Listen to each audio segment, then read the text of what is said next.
Bismillahirrahmanirrahim. I'm Dr. Mohibullah Wazir. I give you a brief and clear concept of the pleura. Note, look, the pleura is a closed sac of fibrous tissue or serous membrane. It is a closed sac and the inner surface of it is lined by secretory epithelium, and this epithelium or mesothelium it secretes the fluid, lubricating fluid, which lies inside this pleural cavity. This pleural cavity is having this medial wall and lateral wall, and this inferior wall and this superior wall. And now this closed sac of pleura, it one sac lies in each side of thoracic cavity. That is, one pleural sac lies over here and one pleural sac lies over here.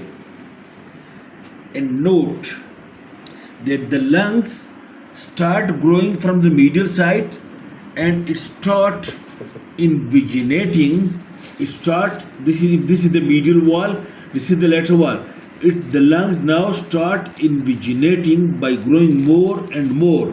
You can see this is the small bud of the lung. Then the lung grows more and taking the medial wall laterally, and then ultimately the lungs fully grows and taking the medial wall laterally, so that now the medial and the lateral wall almost touches with one another.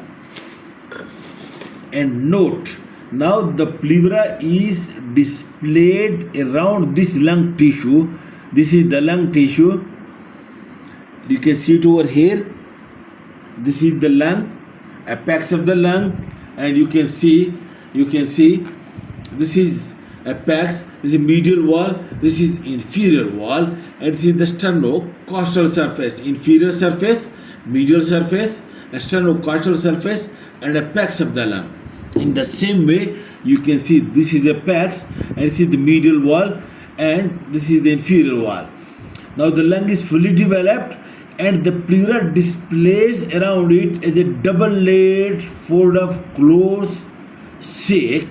The one layer which is in contact with the lung tissue, this is called as pulmonary or visceral pleura, and the one layer which is in contact with the thoracic wall, this is called as parietal pleura. Over here like this, you can see, please make it close. Look, this is the lung tissue, and these you can see these are the ribs with the intercostal muscles. Now, and this is the lung tissue. Over here are the two layers, that the layer in contact with the thoracic wall, that is called as parietal pleura, and the pleura in contact with the lung tissue, that is called as pulmonary or visceral pleura. And the parietal pleura, look, if this is the thoracic wall, the parietal pleura, it is connected to the thoracic wall by loose areolar tissue. And this loose areolar tissue that connect the pleura, parietal pleura, thoracic wall, that is called as endothoracic fascia.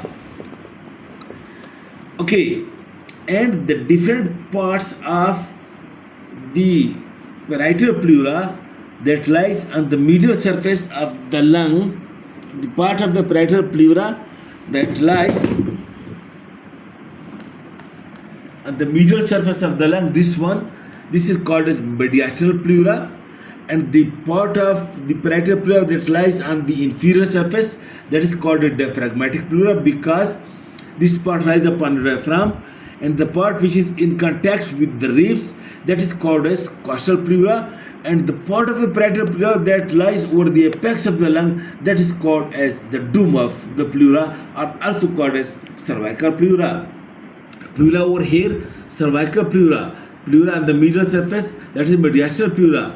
Pleura over here, parietal pleura, continuous with one another, but the parts, that is inferior diaphragmatic pleura, and that they cover the sternocostal surface, that is called as the costal pleura or parietal pleura, while the pulmonary pleura, it surrounds the lung tissue all around.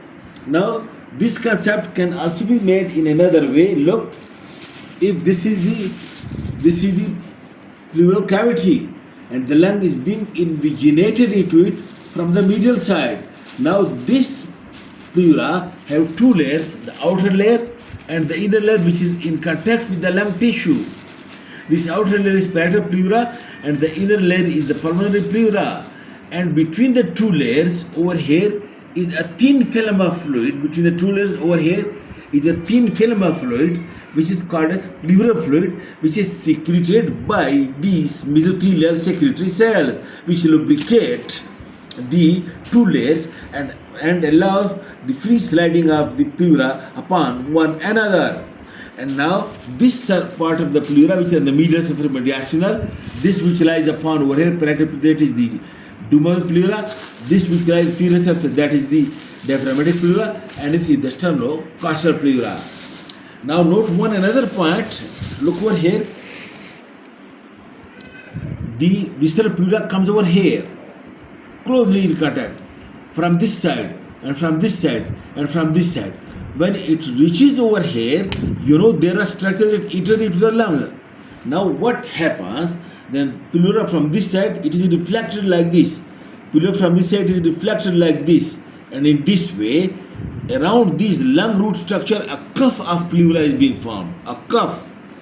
And this cuff is too bigger. You can see this cuff of pleura is too big as compared to the lung root structure. Just like the cuff of the coat is big than the hand. And this reflection of the pulmonary pleura around the lung root structure in a cuff manner and then becoming continuous with the parietal pleura, this cuff is called as pulmonary ligament. And it is wider than the lung root structure, and it gives some dead space for the lung root structure to be expanded during increased condition of pressure or during inflection, inspiration and expiration. This is the brief concept of the pleura, and I hope from this it will be clear, and then we will discuss the individual pleura later on. Thank you.